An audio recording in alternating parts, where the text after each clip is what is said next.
Основа за се за Артур Шопенхауер е волјата.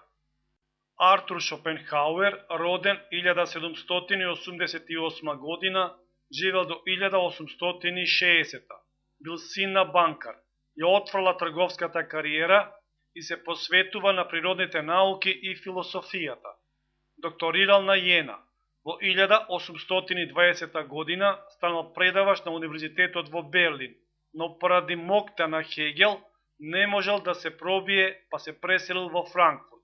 Бил мизантроп и женомрзец. Шопенхауер бил под влијание на Платон, Кант, Шелинг и индиската философија. Неговите познати дела се Светот како волја и представа, За волјата на природата, Два основни проблеми на етиката, Афоризми на животната мудрост. Според Шопенхауер, волјата ги создава појавите и проблемите во животот на човекот. Еден од најголемите проблеми за човекот за Шопенхауер е незапирливата волја за живење и моќ. Песимизмот на Шопенхауер произлегува од стремежите на човекот кои не може да се задоволат. Шопенхауер се нарекува волунтарист, бидејќи во основа на постоењето ја става волјата. За Шопенхауер, волјата не може да се свати со разумот, рационално, таа е ирационална. Дури самиот разум е орудие на волјата.